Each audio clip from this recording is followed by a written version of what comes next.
தமிழ் புத்தாண்டு என்பது வெறும் காலண்டர் மாற்றம் மட்டுமல்ல.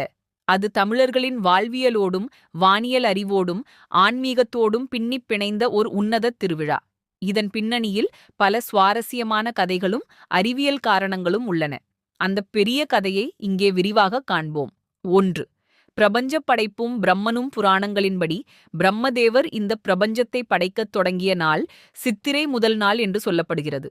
காலக்கணக்கின் தொடக்கமாக இதை கருதுவதால் இது புதிய ஆண்டின் பிறப்பாக கொண்டாடப்படுகிறது. 2.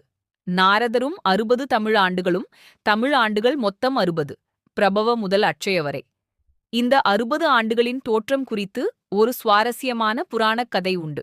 ஒருமுறை நாரத முனிவர் விஷ்ணு பகவானிடம் மாயை என்றால் என்ன என்று கேட்க, விஷ்ணு அவரை ஒரு குளத்தில் நீராடி வரச் சொன்னார்.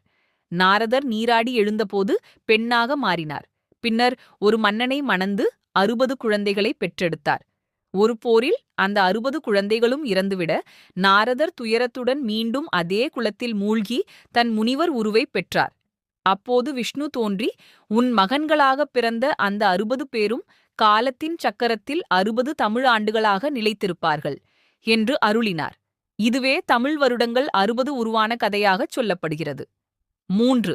வானியல் மற்றும் அறிவியல் பின்னணி. தமிழர்கள் வானியலில் மிகச்சிறந்த வல்லுநர்களாக இருந்தனர். சூரியன் மேஷ ராசியில் நுழையும் காலமே சித்திரை 1, சமநோக்கு நாள். பூமி சூரியனைச் சுற்றி வரும்போது சித்திரை மாதத்தில் சூரியன் நிலநடுக்கோட்டிற்கு ஈக்வேட்டர் நேராக வரும். இதனால் பகல் பொழுதும் இரவு பொழுதும் சமமாக இருக்கும். இளவேனிற் காலம், குளிர்காலம் முடிந்து மரங்கள் துளிர்விட்டு பூக்கள் பூத்துக் குலுங்கும் வசந்த காலத்தின் தொடக்கமே இந்த புத்தாண்டு. 4. தமிழ் புத்தாண்டு கொண்டாட்ட முறைகள். புத்தாண்டு அன்று நாம் பின்பற்றும் சடங்குகளுக்குப் பின்னால் ஆழமான தத்துவங்கள் உள்ளன. கனி காணுதல். விஷு. சித்திரை முதல் நாள் காலையில் எழுந்ததும் முதலில் தங்கம், வெள்ளி நாணயங்கள், பழங்கள், பூக்கள் மற்றும் கண்ணாடியை பார்ப்பது வழக்கம். இது அந்த ஆண்டு முழுவதும் செழிப்பாக இருக்கும் என்ற நம்பிக்கையை தருகிறது. அறுசுவை உணவு. வேப்பம்பூ பச்சடி. வாழ்க்கை என்பது மகிழ்ச்சி மட்டுமே அல்ல, அதில் கசப்பும் இனிப்பும் கலந்தே இருக்கும் என்பதை உணர்த்த அறுசுவை பச்சடி செய்யப்படுகிறது. வெல்லம், இனிப்பு, மகிழ்ச்சி. வேப்பம்பூ, கசப்பு, துன்பம். புளி, புளிப்பு, சவால்கள்.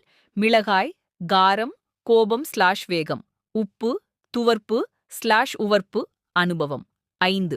வரலாற்றுச் சான்றுகள். சங்க இலக்கியங்களில் ஒன்றான நெடுநல்வாடையில் சூரியன் மேஷ ராசியில் சஞ்சரிக்கும் காலமே ஆண்டின் தொடக்கம் என்று குறிப்பிடப்பட்டுள்ளது.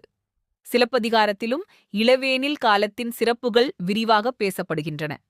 சுருக்கமாகச் சொன்னால், தமிழ் புத்தாண்டு என்பது பழைய கசப்புகளை மறந்து அறுசுவை வாழ்க்கையை ஏற்றுக்கொண்டு இயற்கையோடு இணைந்து வாழ கற்றுக் கொடுக்கும் ஒரு வாழ்வியல் பாடம். இனிய தமிழ் புத்தாண்டு நல்வாழ்த்துகள்.